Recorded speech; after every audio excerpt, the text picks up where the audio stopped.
Eu chamo agora para o nosso papo o Paulo Sérgio Pinheiro, que é ex-ministro dos Direitos Humanos, professor de Ciência Política da USP. É um prazer te receber por aqui. Tudo bom, professor?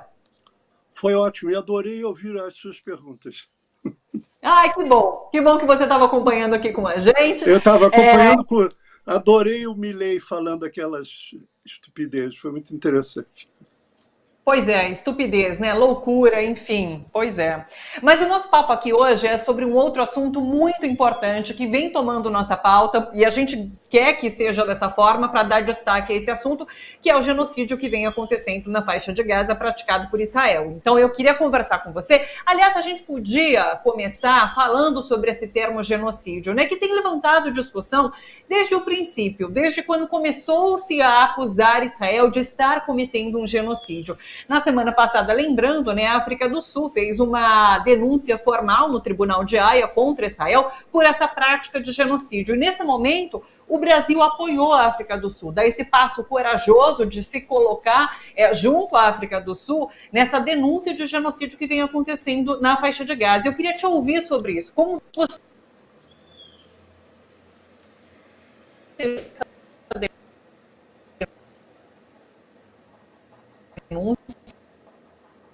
gelou. E como você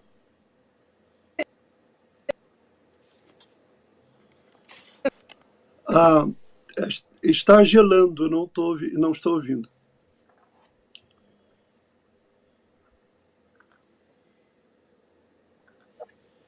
Oi? Agora. Tinha a internet.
Jornalismo com foco na democracia, nos direitos humanos e no cotidiano do trabalhador brasileiro. Seu jornal, de segunda a sexta, às 7 da noite. Reportagens, entrevistas, prestação de serviço. Nas ruas, abrimos espaço para as principais demandas do cidadão e dos movimentos sociais e populares. Toda essa diversidade você encontra aqui, no seu jornal. Seu jornal, de segunda a sexta, às 7 da noite. Aqui, na TVT. 30 anos do SUS. 30 anos salvando vidas, curando doenças, promovendo saúde. E querem acabar com o maior sistema de saúde universal do planeta? Agora é a nossa vez de salvar o SUS. O SUS é nosso. O SUS é vida. Campanha Nacional em Defesa do SUS. Participe! Olá, eu estou aqui para convidar você para assistir e participar do Papo com Zé Trajano de segunda a sexta-feira ao vivo. Eu falo um pouco de tudo: política, cultura, economia, cinema e, é claro, de esportes e de boa música. É aqui, na TVT e na Rádio Brasil Atual. Papo com Zé Trajano, de segunda a sexta, às 6:30 da tarde. Aqui na TVT.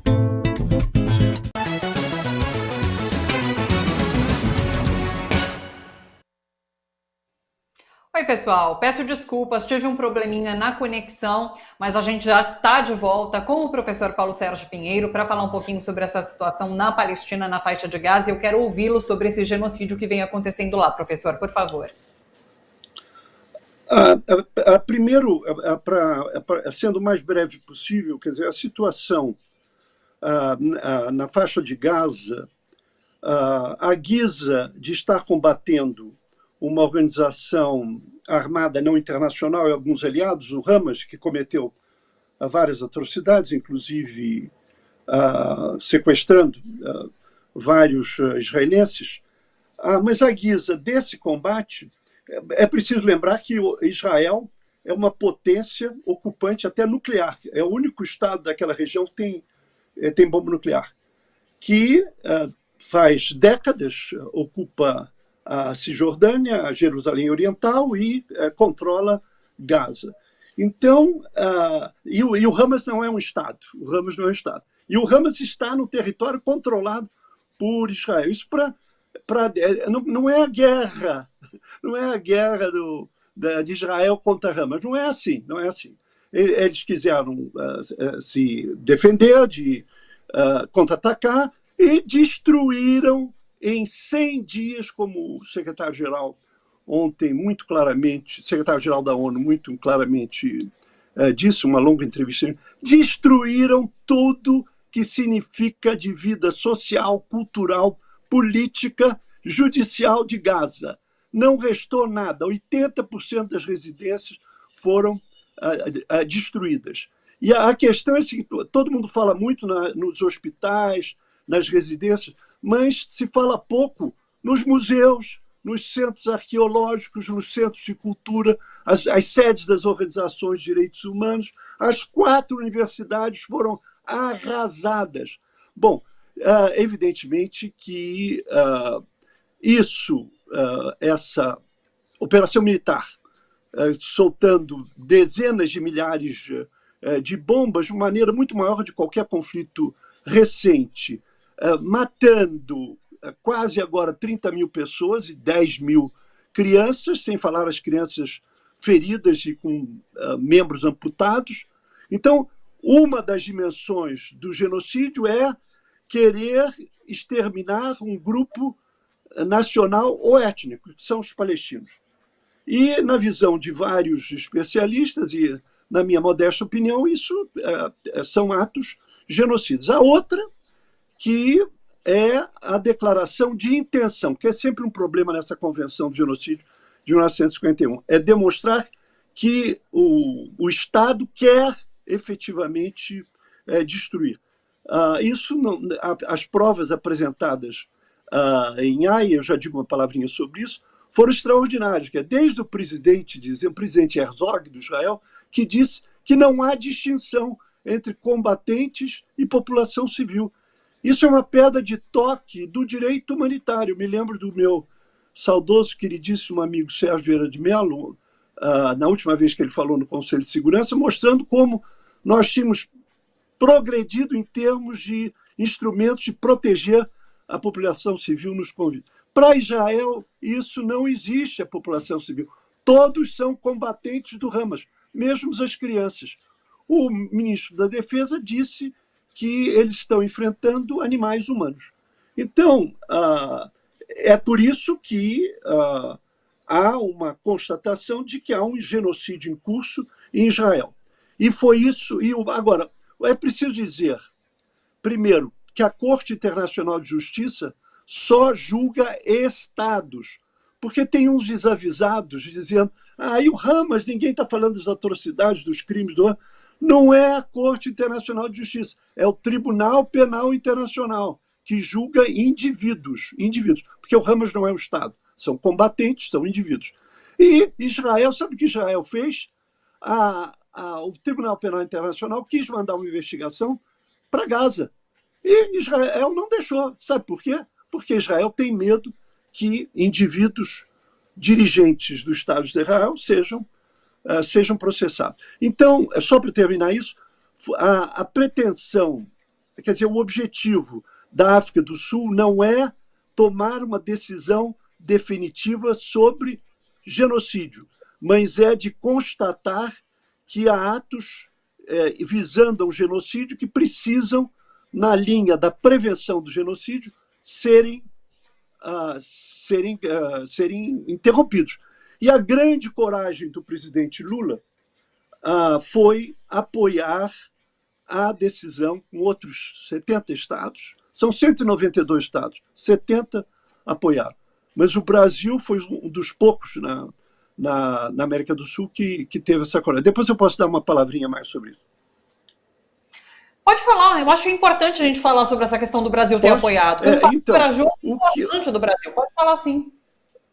A carta de apoio que foi entregue ao presidente hoje, com 30 assinaturas, ex-ministros, embaixadores, ativistas internacionais, não só brasileiros, e professores eméritos das universidades paulistas, saúdam o presidente por quê?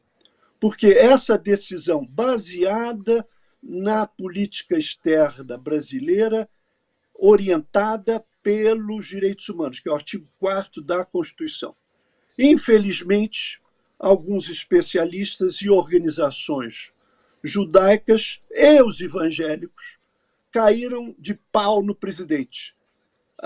Primeiro acusando que isso não está na tradição da política externa brasileira de equilíbrio. Como é que você pode ter equilíbrio quando você tem um Estado que pratica crimes contra os direitos humanos e contra o direito internacional humanitário? E, por outro lado, outra rasteira vergonhosa é acusar o Brasil de estar favorecendo o antissemitismo. O antissemitismo para as organizações de lobby de Israel e de defesa da comunidade judaica no Brasil acham que qualquer crítica a Israel é antissemitismo. Isso é furadão, isso é uma coisa furada. Não existe. Israel é um Estado que tem que ser criticado, especialmente hoje dominado por um bando de supremacistas judaicos de extrema-direita. E um amigo meu já disse, eu gostei disso, Israel é uma republiqueta com capacidade nuclear, mas que nunca foi democracia. É uma democracia só para metade da população, que são os israelenses. A outra metade está, como os palestinos, estão submetidos no seu dia a dia a uma legislação militar. Então não venham com essa. E nós achamos que era hora de dizer isso claramente. O fato do presidente ter apoiado a demanda da África do Sul não constitui antissemitismo. Isso é uma jogada baixa, desonesta e desonrosa com o governo democrático brasileiro. Professor, eu queria muito te ouvir sobre essa questão do antissemitismo, acho que você coloca agora com muita clareza, e eu queria, inclusive, saber a sua opinião sobre a cobertura que a grande imprensa tem feito sobre a faixa de Gaza nesse momento. Nesse domingo, uma reportagem do Fantástico, da Rede Globo, trouxe um panorama ali desse conflito, desse genocídio, e houve um especialista em Oriente Médio, que é uma pessoa de uma organização que é financiada por Israel, né? Então, muita gente nas redes tem apontado essa isenção por parte da Rede Globo, por parte do Fantástico, de ouvir uma pessoa que vai defender Israel sendo bancada pelo próprio país. Como que você tem visto essa cobertura que tem sido feita sobre o conflito? Olha, isso não é uma característica brasileira. A mídia internacional, aquela que eu consigo entender a língua, francês ou inglês ou espanhol, tem tido o mesmo problema. Algumas grandes organizações, como a CNN e a BBC, têm mudado, no final desses 100 dias, uma cobertura muito inclinada a Israel e tem dado uma visão mais complexa. A grande mídia brasileira, eu preciso também dizer que houve editoriais dos grandes jornais contra a decisão do presidente. É uma das razões pelos quais meus amigos e eu resolvemos fazer essa carta de apoio ao presidente Lula, e não esquecer também ao ministro de Estado, Mauro Vieira, que é, na verdade, quem expõe todas essas decisões. É preciso dizer que há algumas exceções. E a primeira exceção que eu vou falar, porque eu não vou dar tiros no meu próprio pé, é que a Folha de São Paulo publicou hoje, na prestigiada coluna da Mônica Berman, uma medida objetiva muito clara, muito precisa sobre a carta de apoio. E também para para pôr água na Folha, porque é onde eu também colaboro regularmente, há vários colegas extremamente críticos de Israel, como dois grandes professores, o Saleh Nasser, da Faculdade de Direito da FGV, e a professora Aline Clemecha, da Letras Orientais da USP, que publicaram não um, mas vários artigos.